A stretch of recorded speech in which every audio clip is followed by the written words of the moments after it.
Hello दोस्तों, अमृत मंथन coaching centre के यूट्यूब चैनल पर आपका फिर से स्वागत है। इससे पहले की क्लासों में हम चंद्रगुप्त मौर्य देख चुके हैं। उसके बाद में बिंदुसार और अशोक के बारे में हमने देख लिया। अशोक के प्रारंभिक जीवन के बारे में हम देख चुके हैं, उसकी कुछ एक इम्पोर्टेंट बातें भी हम देख चुके हैं। आज का हमारा टॉपिक है अशोक के अभिलेख। तो ये एक थ्योरिकल पार्ट है, तो इसके लिए हमें चलना होगा अपनी कंप्यूटर की स्क्रीन पर। तो चलिए चलकर हम उसको देखते हैं और हमारे साथ आप लगातार बने रहिए। तो चलो दोस्तों, अपने शुरू करते हैं। अपना थ्योरिकल पार्ट है, उसको देख लेते हैं। अशोक का इतिहास मुख्यतः उसके अभिलेखों से ही ज्ञात होता है, यानी कि अशोक के इतिहास का जो ज्ञान हमें है उसके सिर्फ अभिलेखों से पता लगता है।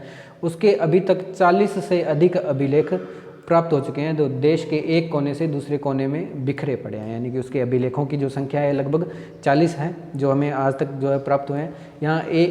यहाँ एक और अभिलेखों उसके साम्राज्य की जो है जहाँ एक और ये अभिलेख जो है उसके साम्राज्य की सीमा का निर्धारण करते हैं, हमारी मदद करते हैं, मतलब सीमा की निर्धारण में। वहीं दूसरी ओर उसके धर्म और प्रशासन संबंधी महत्वपूर्ण बातों की भी सूचना हमें उसके अभिलेखों से मिलती है। इन अभिलेखों का इतना महत्व है कि डी.आर. भंडारकर जैसे चोटी के विद्वान ने केवल अभिलेखों के आधार पर ही अशोक के इतिहास को जो है लिखने का उन्होंने प्रयास किया। यानी सिर्फ अभिलेखों के आधार पर ही अशोक के इतिहास को लिखने का प्रयास किसने किया? डी.आर. भंडारकर जी ने किया। कहा जा सकता है कि यदि अभिलेख प्राप्त नहीं होते, यानी अशोक के अभिलेख प्राप्त नहीं होते, तो अशोक जैसे सम्राट के विषय में हमारा ज्ञान जो है अपूर्ण ही रहता, कभी वो पूर्ण नहीं होता। सर्वप्रथम 1837 के अंदर जेम्स प्रिसव नाम के एक विद्वान थे, उन्होंने अशोक के अभिलेखों का उद्वाचन यानी कि उसको पढ़ा। देखो, किंतु उन्होंने जो है लेखों में देवनामपीय जो नाम अभिलेख के अंदर अशोक का मिलता है, धौली, जोगड़, इन कुछ एक अभिलेखों को, मास्की, इन कुछ एक अभिलेखों को, जैसे मास्की अभिलेख है, ऐसे कुछ एक अभिलेख है जिसके अंदर अशोक का नाम अशोक मिलता है। बाकी सभी जो अभिलेख हैं उसके अंदर अशोक का नाम देवनामप्रिय मिलता है। अब जो जेम्स प्रिसप थे, उनको ये अभिलेख जब मिले तो उस देवनामप्रिय का संबंध जो उन्होंने किससे संबंध स्थापित कर दिया? सिंहल के राजा तिस से उसका संबंध स्थापित कर दिया। अब सिंहल क्या है? सिंहल है श्रीलंका जो द्वीप है, वो प्राचीन भारत के अंदर सिंहल द्वीप के नाम से जाना जाता था। तो उसके राजा तिस से उसका संबंध स्थापित कर दिया। किसका? अशोक का। ये बहुत बड़ी भूल हो गई जेम्स प्रिसप से में। कालांतर में तथ्य प्रकाश में आया कि सिंहल अनुश्रुति जिसका नाम, जैसे अपने बात करते हैं सिंहली भाषा के अंदर जो लिखी गई चीज़ें हैं उनको सिंहल अनुश्रुतियाँ कहा जाता है। जैसे दीप वंश तथा महावंश, ये दोनों की दोनों सिंहल अनुश्रुतियाँ हैं। में यह उपाधि अशोक के लिए प्रयुक्त की गई है, यानी बौद्ध धर्म से संबंधित सिंहल अनुसूतियाँ हैं, दीप वंश, महाद्वीप वंश, उसके अंदर अशोक की उपाधि देवनामप्रिय से उसको संबंधित किया गया है। ठीक है।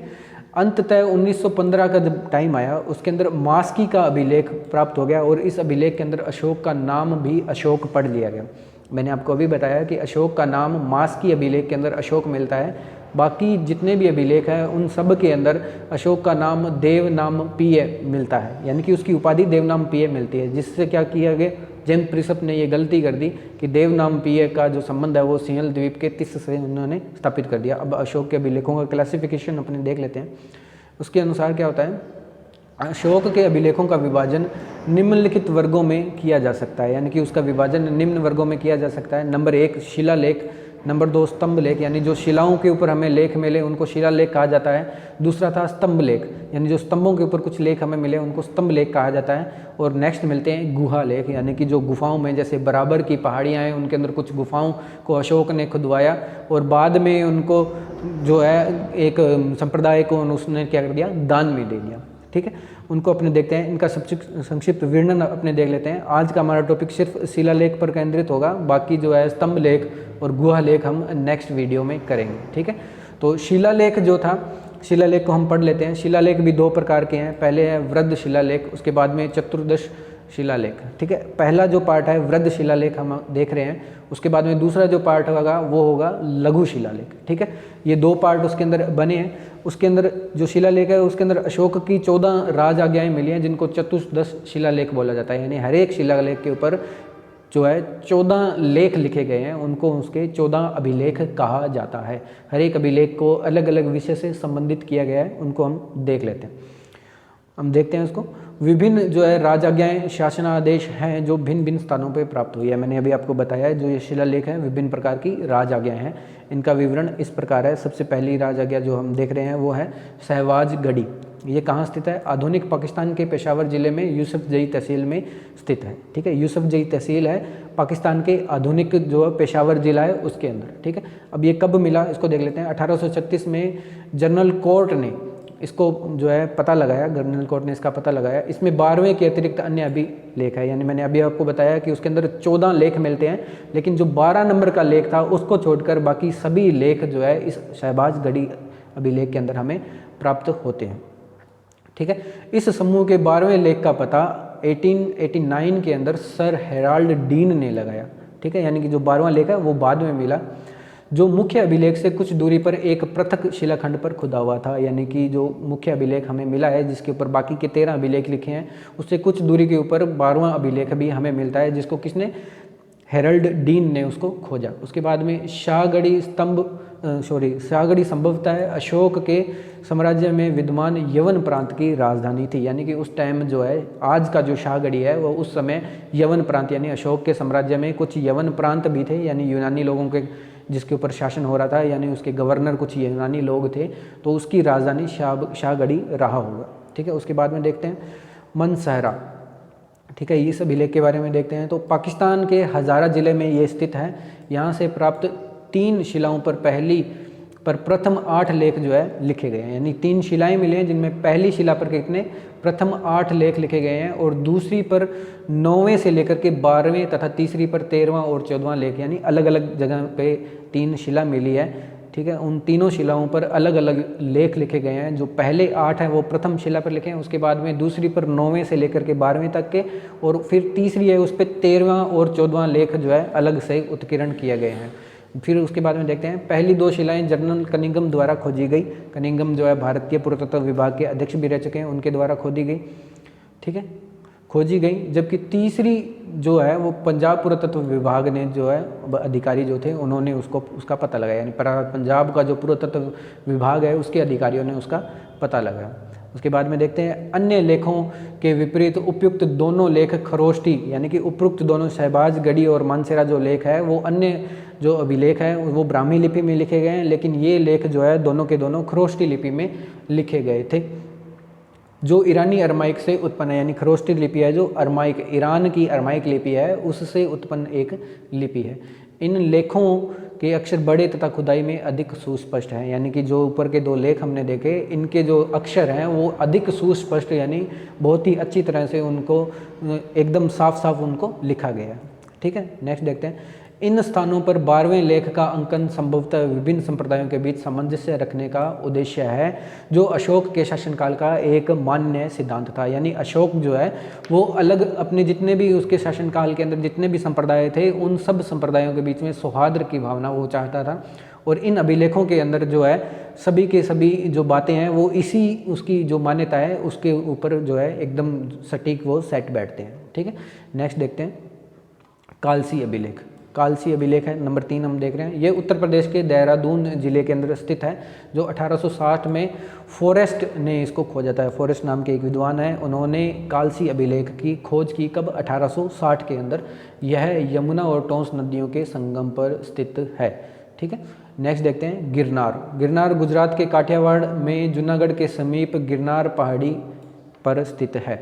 ठीक है, ये जो गिरनार जो अभिलेख है यहाँ पर हमें अलग अलग अभिलेख में मिलते हैं जो अलग अलग राजाओं से संबंधित है, उसको देख लेते हैं। यहीं से रुद्रदामन तथा समुद्रगुप्त के लेख भी मिले हैं, रुद्रदामन और समुद्रगुप्त के लेख भी यहीं से मिले हैं। नेक्स्ट देखते हैं 1822 ईस्वी में कर्नल टोड ने इन लेखों का पता लगाया, यानी ये जो लेख है गिरनार के अंदर, जैसे रुद्रदामन का लेख और समुद्रगुप्त का लेख, उसके साथ अशोक का लेख भी हमें मिलता है। तो इन तीनों के लेखों का पता किसने लगाया? कर्नल जेम्स टोड ने इसका पता लगाया, जिन्होंने राजस्थान के राजपूतों का इतिहास भी उन्होंने लिखा।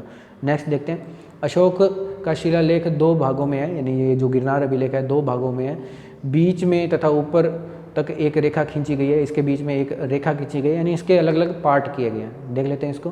पहले 5 लेख बाईं ओर तथा 7 दाईं ओर लिखे गए हैं, यानी जो लेख लिखे गए हैं 14, उनमें से पहले 5 लेख जो है एक तरफ लिखे गए हैं और बाकी के एक तरफ लिखे गए हैं। तीसरा लेख नीचे से दाईं ओर तथा 14वां लेख है वो गिरनार, दाईं ओर जो है वो 14वां लेख है। उसके बाद में गिरनार लेख अपेक्षाकृत सबसे सुरक्षित अवस्था में है। अशोक का जो गिरनार लेख हमें मिला है वो सबसे सुरक्षित अवस्था में, यानी कि उसकी जो टूट फूट है वो बहुत कम हुई है जो दूसरे अभिलेख हैं उनसे।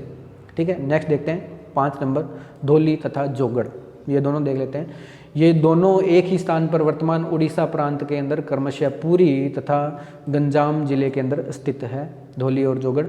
धौली 3 छोटी पहाड़ियों की एक श्रृंखला पर खुदे हुए लेख है जिनका पता 1837 के अंदर कीटों ने लगाया। ठीक है, नेक्स्ट देखते हैं जोगड़ अभिलेख। जोगड़ अभिलेख 3 शिलाखंडों पर खुदे हुए हैं, यानी जोगड़ नाम के स्थान पर जो अभिलेख मिले 3 शिलालेखों पर खुदे हुए हैं। इनका पता 1850 के अंदर किसने लगाया? वाल्टर इलियट ने इनको जो है खोजा।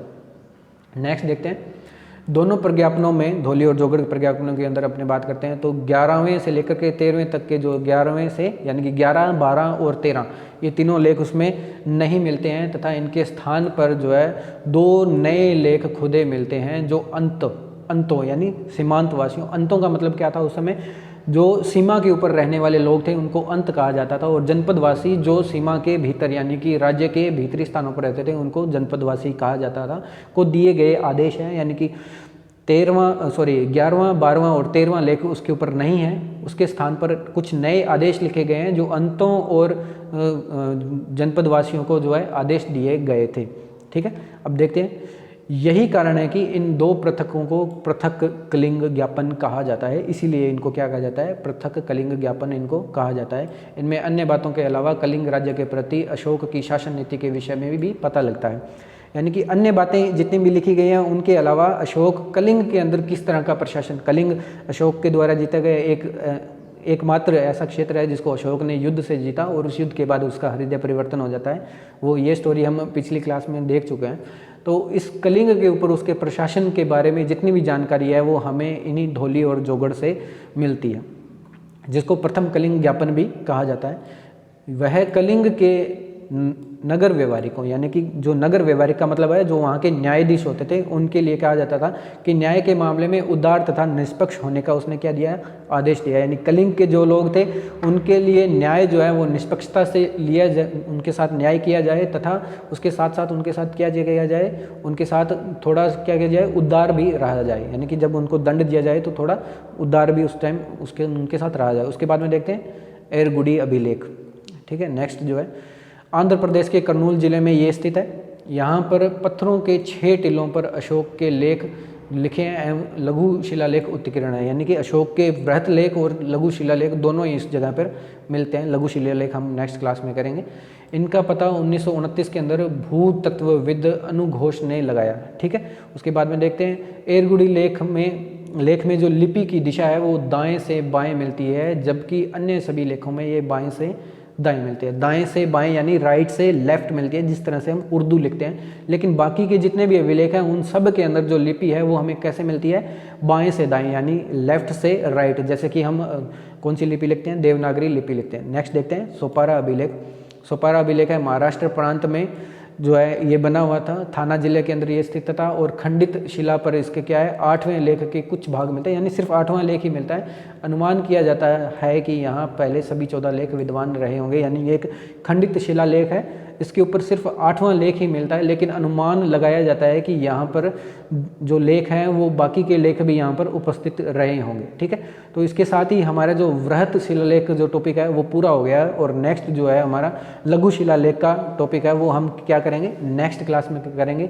इसलिए आपको वीडियो को जो है इसको लाइक करो, इस वीडियो को शेयर करो तथा जो है चैनल को क्या कर लो? सब्सक्राइब कर लो, ताकि आपको नोटिफिकेशन टाइम के ऊपर मिलता रहे। इसलिए आप बेल आइकन जरूर दबा लेना और उसको ऑल पर सेट कर लेना। ठीक है, तो नेक्स्ट क्लास में हम फिर से मिलते हैं और उस क्लास के अंदर हम देखेंगे लघु शिलालेखों के बारे में। Thank you very much.